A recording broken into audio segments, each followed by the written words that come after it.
एक टक देर तक उस सुपुरुष को निहारते रहने के बाद वृद्धा भेलनी के मुंह से स्वर फूटे, कहो राम, सबरी की कुटिया को ढूंढने में अधिक कष्ट तो नहीं हुआ। राम मुस्कुराए, यहाँ तो आना ही था माँ, कष्ट का क्या मोल। जानते हो राम, तुम्हारी प्रतीक्षा तब से कर रही हूँ जब तुम जन्मे भी नहीं थे। यह भी नहीं जानती थी कि तुम कौन हो, कैसे दिखते हो, क्यों आओगे मेरे पास। बस इतना ज्ञात था कि कोई पुरुषोत्तम आएगा जो मेरी प्रतीक्षा का अंत करेगा। राम ने कहा, तभी तो मेरे जन्म के पूर्व ही तय हो चुका था कि राम को सबरी के आश्रम में जाना है। एक बात बताऊं प्रभु, भक्ति में दो प्रकार की शरणागति होती है, पहली वानरी भाव और दूसरी मार्जारी भाव। बंदर का बच्चा अपनी पूरी शक्ति लगाकर अपनी माँ का पेट पकड़े रहता है ताकि गिरे न। उसे सबसे अधिक भरोसा माँ पर ही होता है और वह उसे पूरी शक्ति से पकड़े रहता है।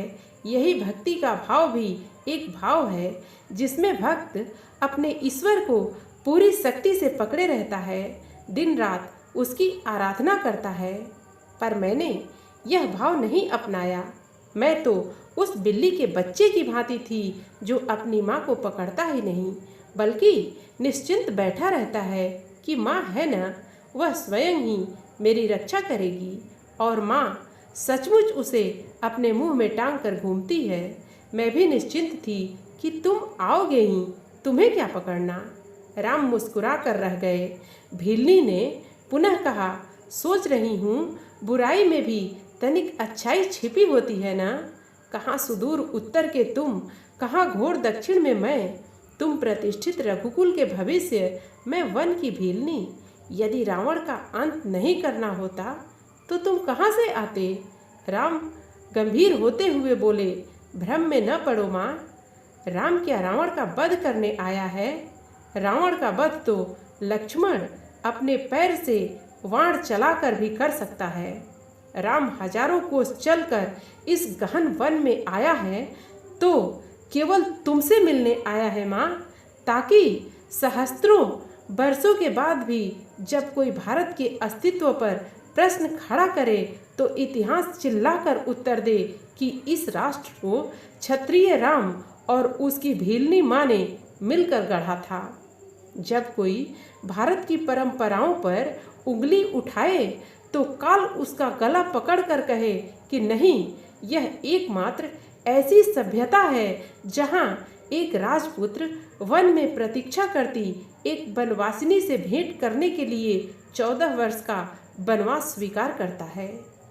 राम वन में बस इसलिए आया है ताकि जब युगों का इतिहास लिखा जाए तो उसमें अंकित हो कि शासन, प्रशासन, सत्ता जब पैदल चलकर वन में रहने वाली समाज के अंतिम व्यक्ति तक पहुँचे तभी वह राम राज्य है।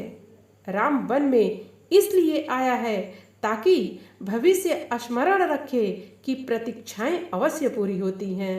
राम रावण को मारने भर के लिए नहीं आया है माँ। माता सबरी एकटक राम को निहारती रहीं।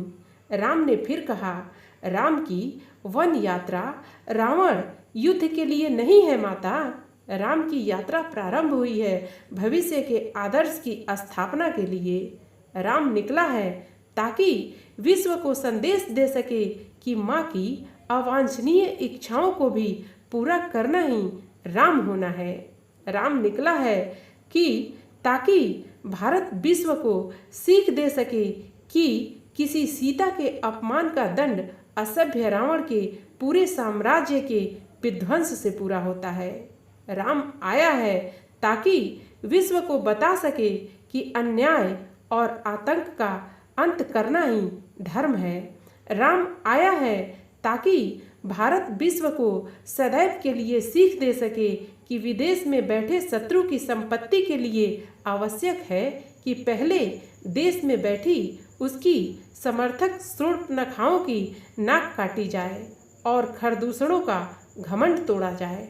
और राम आया है ताकि भारत विश्व को सदैव के लिए सीख दे सके कि विदेश में बैठे शत्रु की समाप्ति के लिए आवश्यक है कि पहले देश में बैठी उसकी समर्थक शूर्पणखाओं की नाक काटी जाए और खर दूसरों का घमंड तोड़ा जाए। और राम आया है ताकि युगों को बता सके कि रावणों से युद्ध केवल राम की शक्ति से नहीं बल्कि वन में बैठी सबरी के आशीर्वाद से जीते जाते हैं। सबरी की आंखों में जल भर आया था। उसने बात बदल कर कहा, बेर खाओगे राम? राम मुस्कुराए, बिना खाए जाऊंगा भी नहीं माँ। सबरी अपनी कुटिया से झपोली में बेर लेकर आई और राम के समक्ष रख दिया। राम और लक्ष्मण खाने लगे तो कहा, बेर मीठे हैं न प्रभु? यहाँ आकर मीठे और खट्टे का भेद भूल गया हूँ माँ।